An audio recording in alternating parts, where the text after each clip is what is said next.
Hello বন্ধুরা, সবাই কেমন আছেন? আশা করি সবাই ভালো আছেন। এটা হচ্ছে সোমবারের ভিডিও। আমি অনেকটা সকালে উঠে গেছিলাম, প্রায় 5:30টার মতন। আর উঠে ব্রাশ ফ্রাশ করে রান্নাটা বসিয়ে দিয়েছিলাম, কারণ তাড়াতাড়ি রান্না করে আজকে 10টার মধ্যে মিষ্টির স্কুলে যেতে হবে। মিষ্টিকে নিয়েই যাব, একসঙ্গেই বেরোবো। ওর স্কুলে আজকে পেরেন্টস মিটিং আছে, আর ওর স্কুলে ড্রেস কালেক্ট, তারপর বই এসব কালেক্ট করতে যাব। মিষ্টির বাবাও তাই যায়নি আজকে ডিউটি, ও দুপুরে যাবে। ঝটপট রান্নাটা করে নিয়েছি, মাছের ঝাল, কুঁদরি ভাজা আর একটু ডিমের বড়া।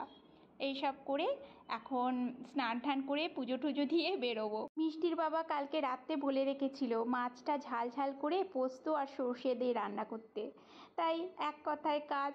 মিষ্টির বাবা বলেছে আর করতে তো হবেই।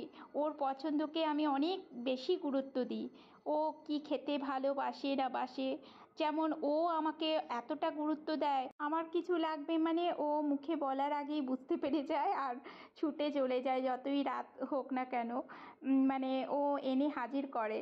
সেটাই হচ্ছে আমাদের মধ্যে ভালোবাসা। এটা প্রত্যেক স্বামী স্ত্রীর মধ্যে থাকলে না জীবনটা অনেক সুন্দর হয়ে যায়। চলুন, আপনাদের সঙ্গে কথা বলতে বলতে আমার রান্নাগুলো হয়ে গেছে, শুধু এই বড়াটাই বাকি ছিল। এটা হচ্ছে মাছের ডিমের বড়া।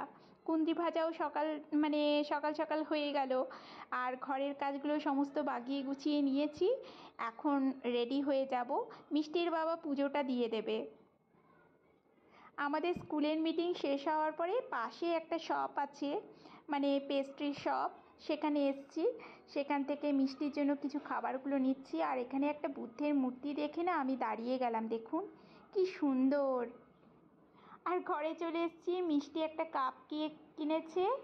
আর আমাদের মিষ্টির জন্য মিষ্টির বাবা কী কী কিনেছে, একটা পনিরের স্যান্ডউইচের মতন, ওটা ঠিক আমি জানি না নামটা, মিষ্টির বাবা কি বলছিল একটা। আর একটা রোল নিয়েছি আমার জন্য, মিষ্টির বাবার জন্য একটা। এই নিয়ে ঘরে চলে এসেছি। এখন তো খাবো না, এখন প্লেটে বার করে রেখেছি। মানে দুপুরের খাওয়া দাওয়া এখনও হয়নি, এখন খাবো। মিষ্টির মিটিং হওয়ার পরে চলে এলাম আমরা। আর এই যে প্লেটে বার করে রেখেছি, দুপুরবেলায় বিকেলের দিকে খাওয়া হবে।